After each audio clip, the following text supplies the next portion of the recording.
what's up? My name's Samuel Leeds. I'm a property investor, and there's one thing that really gets me excited, and that is answering your property investment questions. So if you comment below literally any question about property investing, I will do my best to answer your property investment questions. So start commenting below. I've been investing now for 12 years. I've done over 300 property deals, and I'll be happy to answer your property investment questions. Do me a favor though, smash the like button, also subscribe, turn the notification bell on, and I'm going to start answering questions right this second. Abdullah, he said, hi Samuel, how do you determine the end value of the house in a BRRR deal? So first thing is I'd look at comparables on Rightmove, house prices, and just see what's selling a like-for-like house yourself. That'll give you a bit of a rough idea. Secondly, I'd speak to local estate agents in the area and ask them, what will this house be worth once it's done up? What will the end value be? And the third thing you can do is you can get an actual valuer to go out to the property and tell you what the value will be, and just explain to them what spec the house is going to be at, and they will give you a GDV, gross development value, which will give you a very accurate amount of the end value. Hope that helps. What else we got?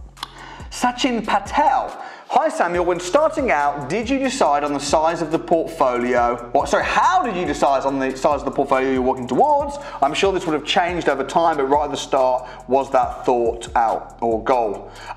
So Sachin, to begin with, when I started out, my goal was just to get one house. I was just like, I just want to get a house. I want to get that feeling of getting the keys. And then when I got my first house, I refinanced it and pulled the money back out. And I thought, great, I'm going to do that again. And you know, times changed. I went through the pretty big recession, which happened around about 2008, 2009. I bought my first house just before properties really started crashing in Birmingham. And then as time went on, I started building my portfolio. I had a goal. I wanted to have 1,000 houses. And it was actually my good friend and mentor, Lord Sugar, who sat down with me and actually told me that my business plan was bad. He told me that, you know, why would you want 1,000 houses? And I really changed my business plan, and I realized that a big deal and a small deal are the same amount of effort. So I started selling off my small deals and putting them into bigger development projects. So now it's not about, for me, it's not about how many properties I'm involved with, how many deals I'm doing. It's more about profit. How much money am I making? So yeah, it's changed, and it will change over time for you as well, but that's kind of how it worked out for me. But to start with, I'd just say, get yourself financially free.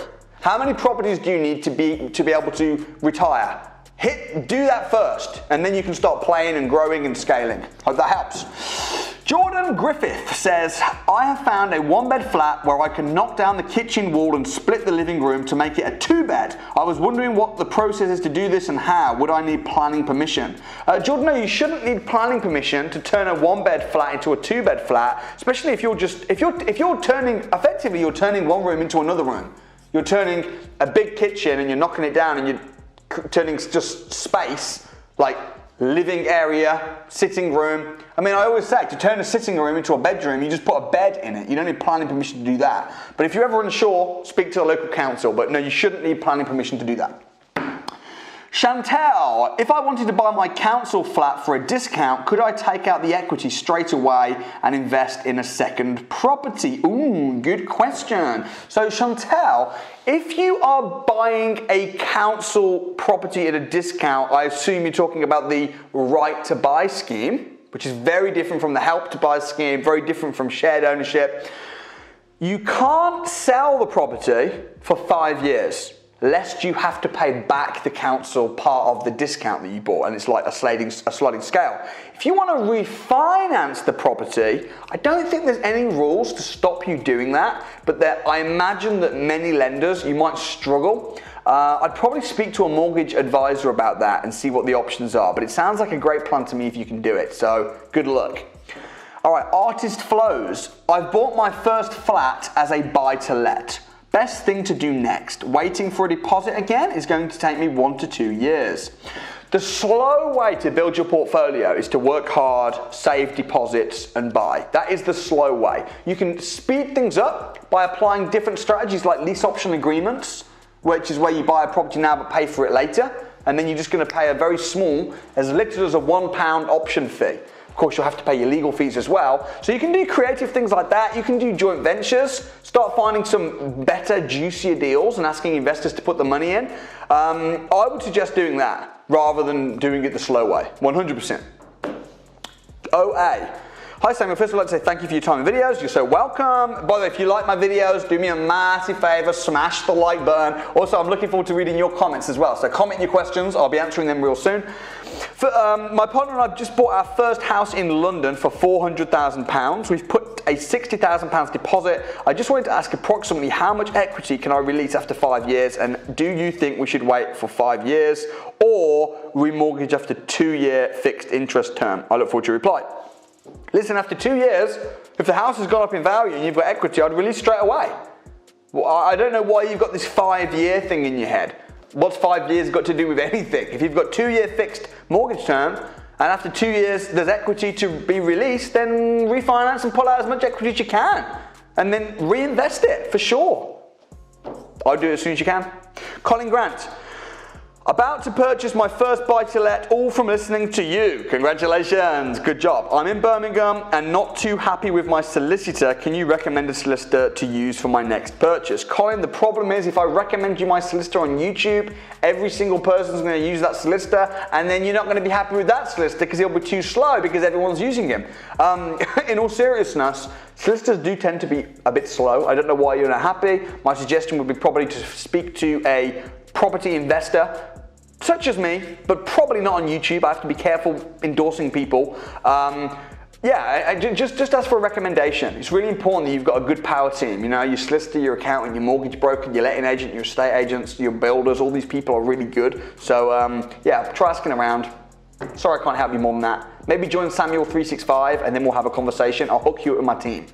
Until then, Sergio L. Hi Samuel, I still got a mortgage. Can I move my flat from a personal residential to my limited company and refinance as buy-to-let? How much is it going to cost me? Sergio, you can do that, but it's gonna be such a pain in the neck. I've got a lot of houses in my personal name. I've sold some of them, but I sat down with my accountant and we worked out how much is it going to cost to transfer them from my personal name to my company, and unfortunately the only way to do it is to literally sell them to yourself.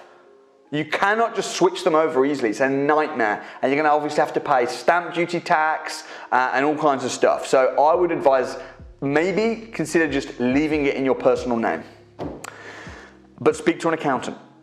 Abdullah Aftab. Samuel, bro, all the training packages you offer are online, or I have to come out at your academy because I live outside the UK? They're all online. All of my training is online. I am running events as well, so we have the physical events, but we also have online versions as well. So you can check it out on the website. I'll leave all the details in the description below. Peter Pavlak. Do you think non-standard construction properties are a good investment? Not really, no, because you're going to really struggle to get, you might have a good return on investment, or not even, you won't, because you can't get lending on them.